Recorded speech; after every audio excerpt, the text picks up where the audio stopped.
Today, I'll be turning this batch of humble ingredients into a delicious, slow-cooked, wild game stew.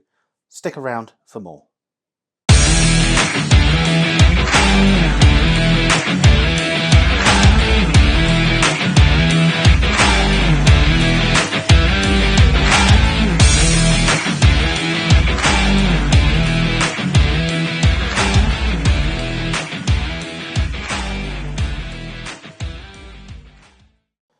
So what we have on our ingredients list is a bowl of wild game. This is venison, turkey and pigeon in a ratio of 60% venison, 30% turkey, 10% pigeon. Now this was procured from a farm whilst I was over in Gloucestershire, and it's as fresh can be. But I would suggest swapping this out for beef, pork or lamb if you're going to be doing this on the cheaper side of the recipe. I have got a beef stock cube and a vegetable stock cube. They're going to be used as the seasonings along with the mixed herbs and salt and pepper. I've got 2 stalks of celery, 2 carrots, 1.5 onions and a singular pepper. I've also got a bottle of red wine as well, just to give some lovely earthiness to the dish. Now, I suppose I better get right into it. So the first thing I recommend you do is to chop your carrots in half. This just makes it easier to get it ready for the slow cooker. Just going to cut on the bias and then on the bias, etc. Just going down, so you get little triangles. Adds a different texture, a different flavour. Well, it's not really a different flavour, but it opens up the carrot to more surface area to be cooked. And when you get to the end, just cut the stalk in half and do the same again. Doesn't have to be fancy, just nicely chopped. Now I do it this way just because I like to be different. You could cut it into smaller dice, but seeing as this is going to be cooking for the better part of, what time is it now? 10. It's going to be cooking for the better part of 8 hours. Then, you know, it doesn't need to be small pieces because they'll just dissolve into nothing, and which would be great for the flavour. I actually want some texture as well. So, just chop these up. And these will go straight into the slow cooker, no sautéing, no nothing, because there's really not a need to. If you're wondering about this knife that I'm using, this is my bushcraft knife. And I figure I'm doing a wild game recipe, so I might as well use a knife that I've used out in the wild, both for battening wood and processing meat. So, let's just keep this going.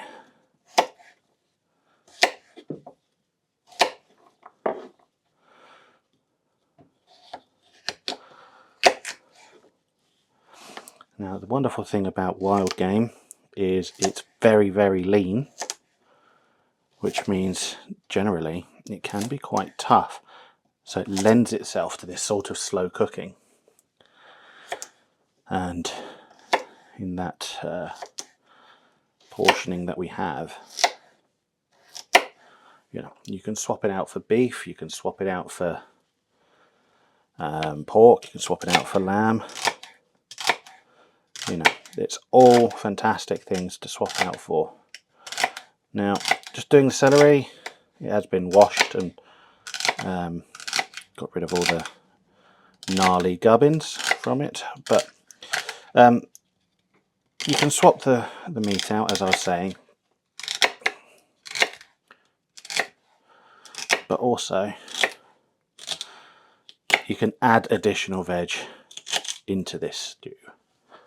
If you add potatoes and cook it as long as I am going to cook this, they'll actually thicken it because the starches will leach straight into the stew. And the only thing I'm only cooking and going to do it ahead of the putting everything into the slow cooker is actually just very quickly dry frying the wild game. I'm sorry, get the onion at the right end. I'm just going to put that to one side.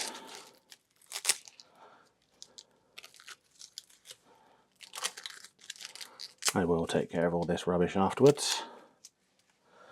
Unfortunately, unlike a lot of professional kitchens where the bin is right there, I don't have that. So I'm not a professional kitchen. I have a cupboard and a set of drawers.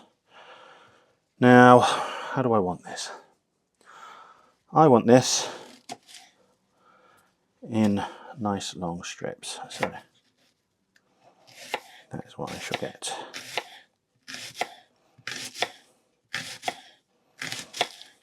Could use a mandolin for this, but I don't fancy that. Trick to onions as well, well, I've dropped a bit, to help prevent yourself from crying. Use a very sharp knife. The sharper your knife, the easier it cuts through all of the membranes and layers and everything. Put that to one side. And you are less likely to be crying from it. Like these onions were onioning the other day. I was crying like mad. And then I just decided to change up the knife. Put a nice sharp one on. It's the one I'd used previously. It was a little bit dull. It was still sharp enough to cut vegetables and whatnot, but yeah, wholeheartedly sharpen your knives. You know, I'm not even crying right now. I've not even got the semblance of any tears. In fact, that may come on due to the fact that I've just peeled a layer.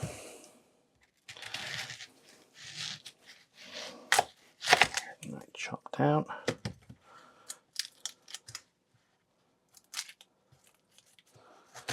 Chop out the root. Normally you would never chop out the root. Do not recommend doing that, but because in this instance I'm slicing through everything and it's all going to cook down,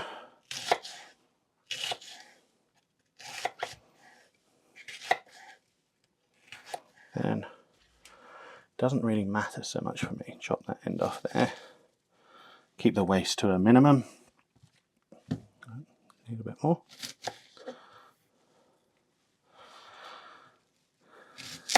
And there.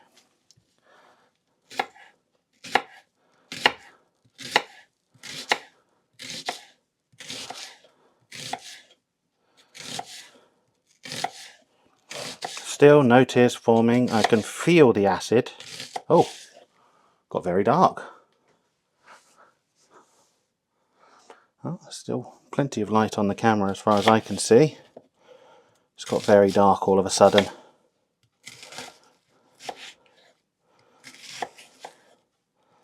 What I'll do, after I've chopped this onion, I'll switch the main light on so the sunlight won't affect what I'm doing. Okay. There we go. That should hopefully make life a little bit better. And get rid of that paper. Now you may be thinking that's a lot of veg, or a lot of onions, a lot of carrot, a lot of celery. It's not really. And you'll see, because it cooks down and it stews down, a lot of it is just going to leach its flavour right into the stew. It's kind of what you want. Now you could add as well some chili flakes to this if you felt so inclined. I'm going to get rid of this lot now. So I do not want the peppers to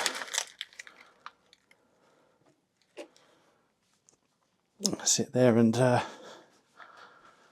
tarnish my chopping and get seeds everywhere. But you could, yeah, sorry, as I was saying, you could have pepper flakes to this if you so wished. But everything on this dish is going to be a good size, you know. It's a rough dish. It doesn't have to be absolutely perfect, because it's a stew. Stews are meant for long, slow cooking, and momentarily I'll get the slow cooker down and get everything going. And I'll show you guys a nice little trick with the garlic as well. Something you may or may not know. And no, it's not chopping it and roughing it up with salt. It's using an actual garlic press, but I'll do that in a moment. So that's our veg chopped. Our meat has already been chopped ahead of time and sort of combined together. Time to get the slow cooker down. Thankfully, it's right next to me, but I will get that down in a moment and be ready shortly. And my slow cooker is now ready. So the first thing I'm going to do is get my onions in. They're going to be the base layer at the bottom. I'm just going to break them up a little bit before they go in. They will break up over the course of the cooking, but it's always nice just to do that a little bit extra as well. And you're probably thinking 1.5 large onions is quite a lot. It is. You are correct. But it cooks down. Onions lose a lot of moisture whilst they cook, even into fashion like this. But if you've ever done caramelized onions, you'll know, you know, I did caramelized onions at the weekend. I used 3 large onions and it cooked down to the size of less than a single onion. Next layer is going to be our pepper. Get that in. And then it's going to be our celery. Get that in. And carrots as well. We get all of that in.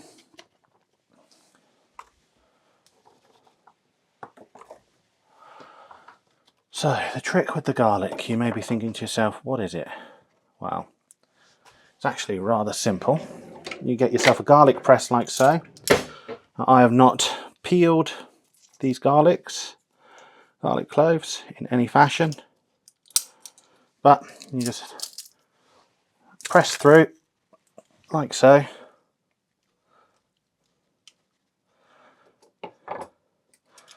Just going to use this to scrape it off rather than my knife, because I don't want my knife being garlicky.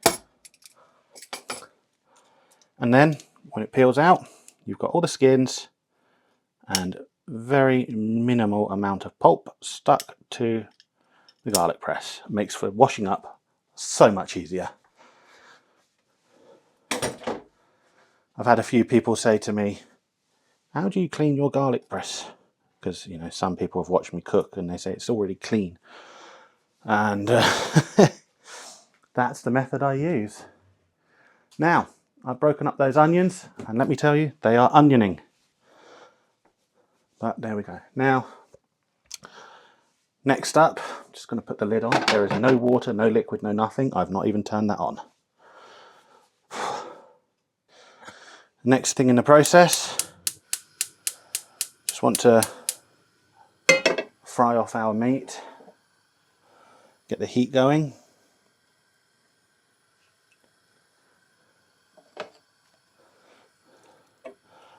And all we want to do is just get rid of, create some colour, I should say. You don't want any of this liquid in there. That's just myoglobin, but it will actually tarnish the overall flavour and cook. So that gets rinsed and put to one side. If you can help it, don't add it in. If you can't, then that's life. But you can see there, little bits added in. That'll burn out shortly. Now, this mix, as I said, is a mix of venison, 60% venison, 30% turkey, and 10% pigeon. They are all quite lean in terms of their meatiness. Now, before I do anything else, some salt, not too much salt, some freshly cracked black pepper, and give that another stir. Well, these will release a little bit of moisture, but that's fine. It's to be expected. If they are lean, it's perfectly okay to do so. Any moisture that does get released initially is going to be intramuscular fat to start with in any case, and just plain old water. Anyway, I digress, I should say. Next up, the vegetable stock cube. Now, you ideally want to use OXO or something of that nature. It's not sponsored by them, because they are a crumbly stock cube. Just taken them both out. This one's the vegetable one. Oh, don't want to do that. And this one is the beef one. You just want to crumble it over the meat as it cooks, and it will coat the meat, and it'll it'll give it flavour. I can't think of the word.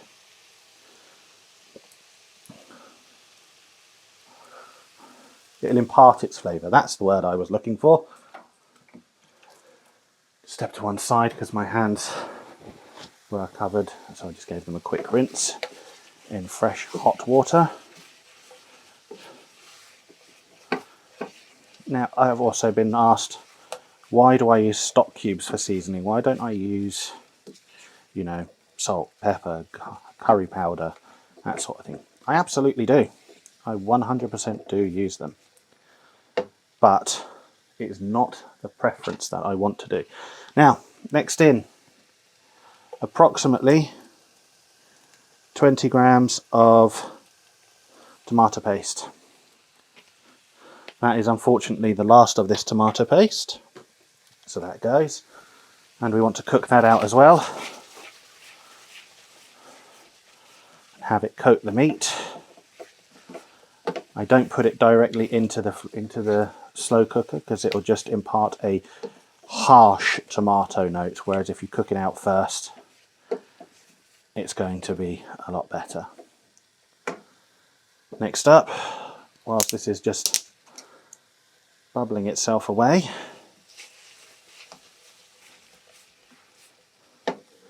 going to put the slow cooker onto medium. Now it's going to take a little bit to heat up, and I'm also going to add a bottle of red wine. Now you may be thinking that's crazy, but this is only a 180ml bottle of red wine, and I'm not being cavalier with it.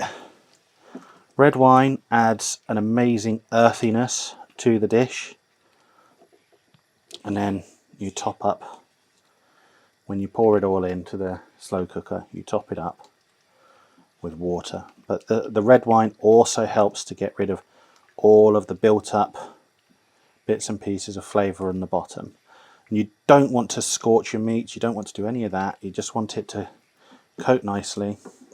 That's plenty enough. I'm going to add in an additional, it's about 2-3 cups of water.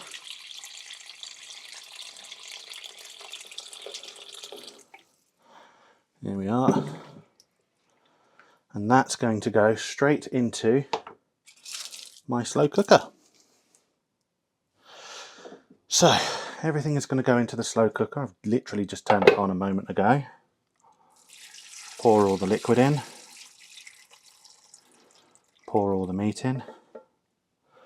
Just get the small spatula. Now you can add a tin of tomatoes to this if you want to bulk it out a bit more, but that's very dependent on the person. What I am actually going to do is top this up with a lot more water because there's not quite enough in there. Fresh from the tap is fine. I did originally put in about 2 cups. Just top that up by another 2.5 cups. And we're going to add in a tablespoon of mixed herbs. These are dried, but it's worth it because dried imparts a lot of flavour. Now just give this a mix, and I will let that bubble away for the next 6 to 8 hours. And I will see you guys when it's ready to serve up. It is 6 hours since this has started, so what I'm going to do is I'm going to drain off all of the liquid into a separate pot, and I'm going to take out some of the vegetables. I'm going to blend the two down, and then I am going to pour it back in. Studio me here. So what I'm doing is just taking out all the vegetables and some of the liquid and putting back in the meat into the pot. I'm just trying to make sure I've got a good ratio. I actually wanted about half of the vegetables and half of the liquid. Any bits of meat that I found went straight back into the pot. Now, the beautiful thing about this was that the meat was literally so tender you could cut it with a spoon. So yeah, all I'm doing here is just basically taking the liquid out, or half of the liquid, half of the vegetables, and then I'll start blending them shortly. I'm at the point now where it is worthwhile that I start blending, so I put everything back in once I've got all the liquid out that I require. From here it's just going to be put into the blender, and then I will blitz it for about 2 minutes just to make sure everything is absolutely fine as a liquid sauce. So put it in a ladle at a time so you don't splash everywhere and you don't break the blender as such. But yeah, once that's done, I'll be back. At this stage, everything's now into a pan, and the plan is to reduce it down for the next 15 to 20 minutes so that a lot of the liquid is evaporated and intensified in flavour. I'll show you what that looks like shortly. During the process, you're going to want to skim off the yellow scum on this instance, just to get rid of it. It's the impurities that are coming out now. It's a never-ending battle. You're going to keep going and going and going, but doing so just helps to make the end product that much better.